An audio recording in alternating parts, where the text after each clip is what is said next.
Salut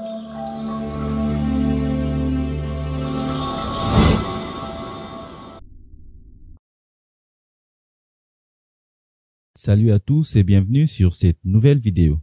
Aujourd'hui, je vais vous parler de la classification des obligations selon leurs effets.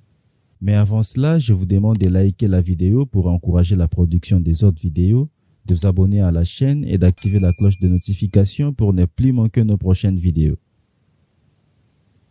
Le droit des obligations, constituant l'une des bases principales du droit privé, regroupe tout à la fois les contrats et les quasi-contrats.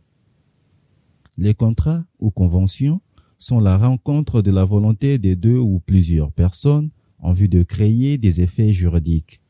On peut prendre l'exemple de contrats de mariage. Les quasi-contrats sont des actes volontaires et licites qui ne consistent pas à un accord de volonté mais qui obligent quand même son auteur envers le tiers et parfois les tiers envers lui.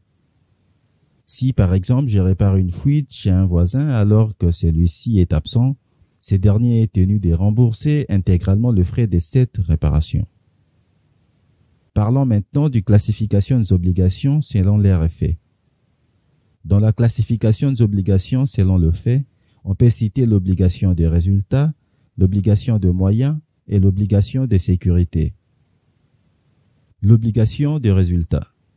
Dans ce cas, le débiteur doit atteindre le résultat recherché par le créancier. Son obligation est strictement déterminée. Ici, on peut prendre l'exemple de l'obligation qui pèse sur les garagistes qui réparent un véhicule. Le véhicule doit fonctionner quand on vous le rend.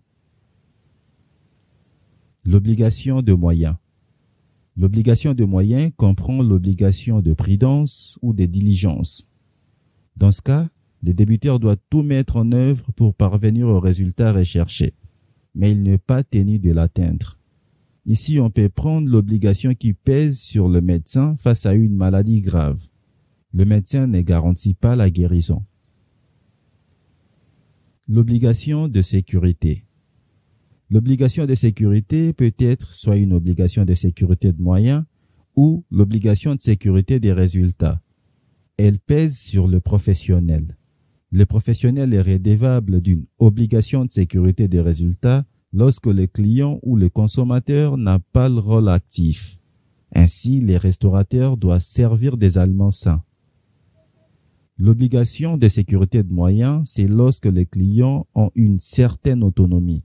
On peut prendre l'exemple de sports d'hiver. Pour l'exploitant de Télében, le client n'a aucun rôle actif, donc l'obligation est de résultat.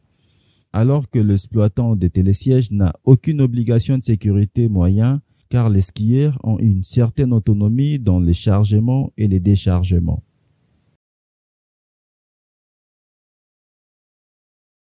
Merci d'avoir regardé cette vidéo jusqu'à la fin. Si vous avez le temps, je vous prie de suivre notre dernière vidéo en cliquant ici ou de suivre une vidéo aléatoire en cliquant ici. Veuillez vous abonner en cliquant ici et n'oubliez surtout pas d'activer la cloche de notification pour ne plus manquer nos prochaines publications.